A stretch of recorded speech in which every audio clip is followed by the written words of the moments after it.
Morning, Radhe Radhe friends. कैसे हो आप सभी? वीडियो अच्छे लगे तो लाइक कमेंट जरूर करें। सतमा रिएक्शन में आप सभी का बहुत बहुत स्वागत है। तो माता जी झूठ इतनी सफाई से बोलती हैं शायद कोई पकड़ ही ना पाए, और माता जी को उनकी औकात पता चल गई है। अब वो ऑडियंस को बद्दुआ नहीं देंगी। माता जी नहीं करती हैं अपने बच्चों में भेदभाव। साबित करने के लिए उन्होंने क्या क्या किया जानेंगे विस्तार से। अगर आप चैनल पे नए हैं तो प्लीज सब्सक्राइब कर लें। अगर आपको मेरी वीडियो अच्छी लगती है तो लाइक कमेंट जरूर करें। और मेरी प्यारी प्यारी बहनों से काफी रिक्वेस्ट है, अगर भैया लोग भी वीडियो देखते हैं तो उनसे भी रिक्वेस्ट है कि आप लोग कमेंट ना करने का मन हो तब भी कमेंट कर दिया करो। अच्छा लगता है आपके कमेंट देखकर। तो चलिए बात कर लेते हैं राजमाता की। तो राजमाता ने एक वीडियो डाला है जहां पर थंबनेल लगाया है कि सब लोग चले गए और मैं अकेले बची। उस वीडियो के अंदर आप जाएंगे तो उनका प्रवचन सुनने को मिलेगा। वो कहती है कि 6 बज रहा है, अभी जाके वो अपने बड़े बेटे के लिए खाना बनाएंगी और वो अपने बच्चों के लिए हमेशा खड़ी रहती हैं। जब उनको जरूरत पड़ता है तो वो कभी मना नहीं करती हैं, खड़ी रहती हैं और साथ में बहुओं को ताना मारते हुए भी नजर आई। आप हर वीडियो में देखते होंगे इनका ये डायलॉग जरूर आता है कि मैं रात चाहे कितनी भी लेट सोऊं लेकिन सुबह मैं जल्दी उठ जाती हूँ, मैं 6 बजे उठ जाती हूँ। तो माता जी अभी आप 6 बजे उठ रही हैं, जब बहू थी तब आप 6 बजे नहीं उठती थी। आप 7:30 या 8 बजे अपने बिस्तर पे ब्लॉग शुरू करती थी और बोलती थी कि आपका मन नहीं कर रहा था, रात को लेट सोई थी तो अभी सुबह उठने का मन नहीं कर रहा था। अभी गर्म पानी मिल गया है, चाय मिल गया है तो अभी कुछ देर बाद नहाएंगी। तब आप खाना वाना शायद खा के नहाती थी। आप पहले नहीं नहाती थी, पूजा पाठ नहीं करती थी। पूजा या तो आपकी देवरानी की बेटी करती थी या आपके बहू की करती थी। पता अभी आपकी मजबूरी है पूजा करना, क्योंकि घर में जब मंदिर होता है तो दिया बाती तो जरूरी है। जैसे हमें अपना पेट भरना जरूरी है दोनों टाइम, वैसे भगवान के लिए दिया बाती करना तो जरूरी है। अभी आपके घर में कोई करने वाला हो तो आप ना उठे और ना करें, लेकिन अभी आप क्या करती हैं, चाहे लेट हो चाहे लतीफ हो, आप फटाफट नहाती नहीं हैं, खाना बना लेती हैं, उसके बाद नहा के आती हैं तब पूजा करती हैं। लेकिन बहू तो ऐसा नहीं कर सकती है। बहू पहले नहाती है, पूजा करती है, फिर किचन में जाती है। इसी वजह से आपके हस्बैंड को जो नाश्ता नहीं मिल पाता था बहू के रहने पे, जो आप बार बार ताना मारती हैं, ऐसा नहीं, कभी कभार वीकली, कभी कभार एक आध बार होता था जब बहुएं लेट हो जाती थी, तब उसका भी ताना अभी हाल के ही ब्लॉग में माताजी दे रही हैं। तो माताजी आपकी परिस्थिति में और आपके बहू के परिस्थिति में काफी अंतर है। टाइम पे माताजी ये नहीं करती थी कि चलो बिना नहाए ही मैं किचन में चली जाती हूँ, अगर बहू नहा धो के आ रही है, लेट हो गया है तो थोड़ा बहुत मदद कर देती हूँ, मेरे पति को ही सुबह सुबह जाना है तो उनके लिए नाश्ता बन जाएगा। लेकिन तब माताजी ऐसा नहीं करती थी। फिर माताजी ज्ञान देती थी कि देखो खाना नहीं मिला है, मेरे पति ऐसे ही चले गए हैं, वैसे ही चले गए हैं। लेकिन अब माताजी ने सारे नियम चेंज कर दिए हैं। अभी अंकल को फ्रूट्स खिला देती हैं, चना खिला के भेज देती हैं। उसके बाद अंकल दोपहर में आते हैं, आराम से आंटी खाना बनाती हैं, फिर खिलाती हैं। ये नियम बहू के लिए नहीं था। बहू को नाश्ता और लंच एक साथ ही बनाना और रहता था। आप लोगों ने देखा होगा इनके घर में नाश्ता भी बन जाता था और लंच भी बन जाता था। लंच में दाल चावल बनना होता था, नाश्ते में सब्जी रोटी, इसके अलावा इनके घर में कुछ नहीं बनता था। सारे लोग बोलते भी थे कि कुछ अच्छा बना लिया करो नाश्ते में, लेकिन तब नहीं बनता था, तब रोटी सब्जी ही बनता था। लेकिन अभी तो नाश्ते में भी चेंज कर दिया है माता जी ने।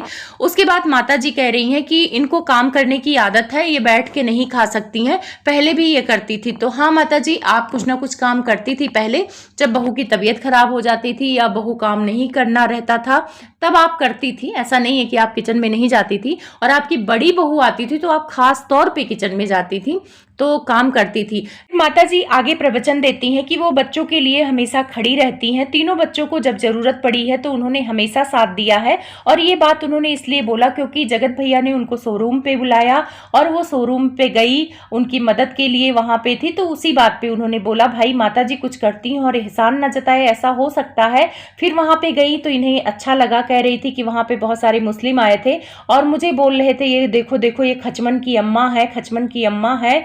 तो मेरी बेटे बहू ने जो नाम कमाया है उसका फायदा मुझे मिल रहा है और बहुत अच्छा फील हो रहा है, प्राउड फील हो रहा है कि मेरे बेटे बहू ने नाम बनाया है, यानी खचमन का नाम बनाया है मेहनत से।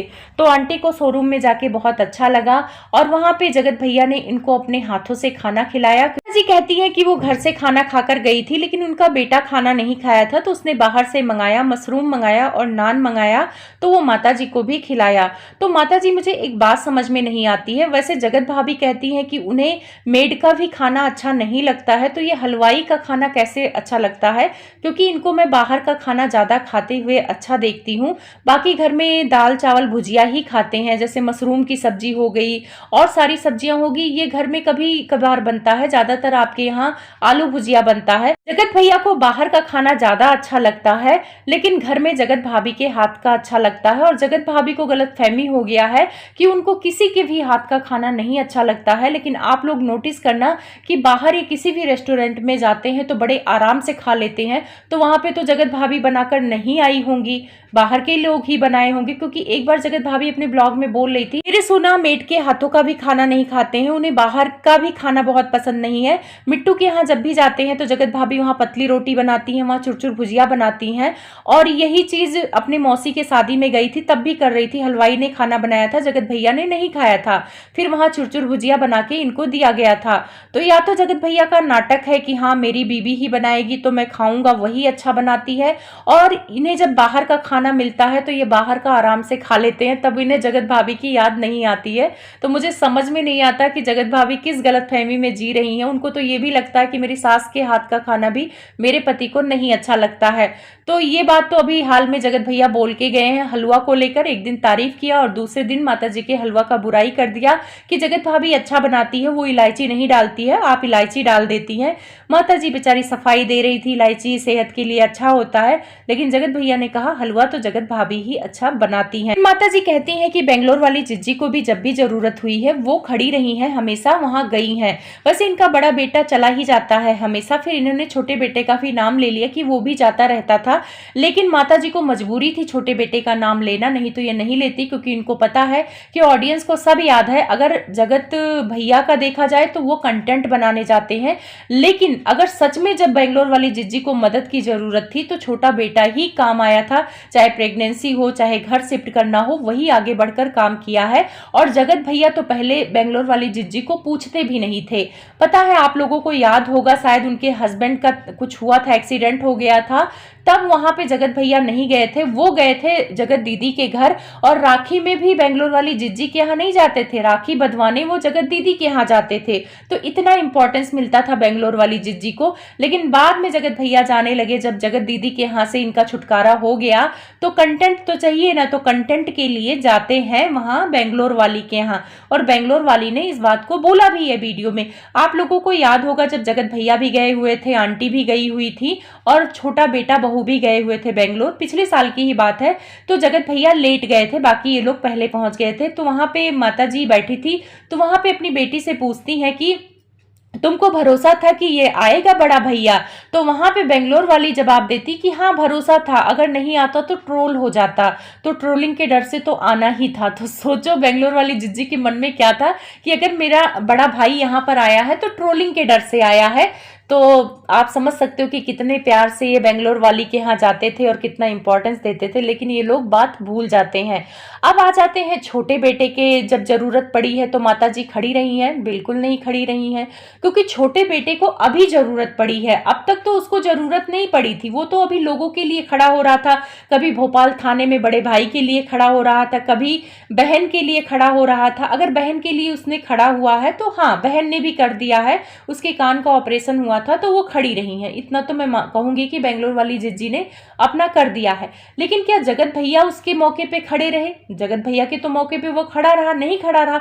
और आंटी जी जो आप ये ज्ञान दे रही हैं, आज उसका जरूरत था, आज उसको फंक्शन करना था, आज उसको बेटी हुई थी, उसकी बीबी को आपके सेवा भाव की जरूरत थी, तो आपने घर से निकाल दिया। अब माता जी कह रही थी कि मैं उन लोगों का साथ नहीं देती हूँ जो गलत करते हैं, उनको तो मैं निकाल ही देती हूँ, मैं तो उनके किनारे नहीं फटकती हूँ, ऐसा वीडियो माता जी ने बोला है। तो माता जी इसलिए ये बोल रही हैं ताकि छोटे बेटे को लेकर कोई कमेंट ना करे, और करे तो मैं पहले बता दूं कि भाई वो गलती किया था, तभी मैं उसका साथ नहीं दे रही हूं। अब आप लोग बताना कि छोटा बेटा गलती क्या किया था? छोटे बेटे की दो गलती थी, पैसा माता जी को नहीं दे रहा था और माता जी उसके घर में कमरा मांग रहा था, क्योंकि वो बच्चों का घर नहीं है, माता जी का घर है। तो ना माता जी ने कमरा दिया, और छोटा बेटा ट्राई कर रहा था राशन पानी लाने का, वो कोशिश कर रहा था, लेकिन माता जी को वो सब चीजें भी रास नहीं आई और माता जी ने धक्के मार के उसको घर से निकाल दिया है। माताजी आप चाहे कितना भी सफाई पेश कर ले कि आप बच्चों के लिए खड़ी रहती है, लेकिन छोटे बेटे के लिए आप खड़ी नहीं रही जब उसकी जरूरत पड़ी है। तो शायद वो भी ना खड़ा रहे जब आपको जरूरत पड़े, क्योंकि कहते हैं ना कि जैसा बच्चे माँ बाप का देखते हैं करते हुए वही सीखते हैं, तो छोटा बेटा आपसे ही सीखेगा। तो माताजी का प्रवचन तो खत्म होने का नाम नहीं लेता है, ये बहुत अपने आप को अच्छा दिखाने की कोशिश करती हैं। वैसे माताजी याद दिला दूं कि जब आपको जरूरत पड़ी है ना, तो आपका बड़ा बेटा बहू नहीं खड़े हुए हैं, छोटा बेटा ही खड़ा हुआ है। जब कबूतर खाने में आप परेशान हो रही थी तो आपके साथ छोटा बेटा परेशान हो रहा था। आपके बेटे बहू तो 5 स्टार होटल में रोमांटिक गाने शूट कर रहे थे और उस टाइम पे आपको मतलब इग्नोर भी किया जा रहा था। आप फंक्शन में गई थी, तो बड़ी बहू जब मेकअप करा लेती है तो वो आपको गिनती नहीं है, वहां पे आपको इग्नोर किया था, लेकिन आपकी हिम्मत नहीं पड़ी थी कि वीडियो बनाए। वैसे कह तो रही थी कि सारा सच बताएंगी, लेकिन हिम्मत नहीं पड़ा, आपने कोई सच नहीं बताया। उसके बाद आपका बर्थडे पड़ा था, बर्थडे में छोटा बेटा बहू ही आपके लिए सरप्राइज प्लान किए थे। आपका तो बड़ा बेटा फोन करके हालचाल भी नहीं पूछा था, आपने बोला कि आपने फोन लगाया तो उसने उठाया ही नहीं। तो माताजी कभी कभी याद रखिए कि आपके लिए कौन खड़ा हुआ था। जब आपका ऑपरेशन हुआ था, ऑपरेशन के टाइम पे तो बड़ा बेटा बहू कुछ दिन पहले ही चले गए थे बहाना मार के कि वो नहीं रुक सकते हैं, लेकिन उस टाइम पे छोटा बेटा आपके साथ था माताजी, और हर छोटे मोटे दुख में आपका छोटा बेटा ही साथ दे रहा था। उस टाइम पे छोटा बेटा बहुत अच्छा था, आपका बड़ा बेटा नहीं अच्छा था। लेकिन जब से उसको बच्चा हुआ है, आपको कंटेंट नहीं मिला है, आप तिलमिला गई हैं, तब से ही वो बुरा हो गया है और आपके लिए वो गलत है, इसीलिए आप उसका साथ नहीं दे रही हैं। वैसे माताजी के झूठ के बारे में भी बात कर लेते हैं। माताजी हलवा बना रही होती हैं मैक्सी में, जगत भैया के ब्लॉग में मैंने देखा था।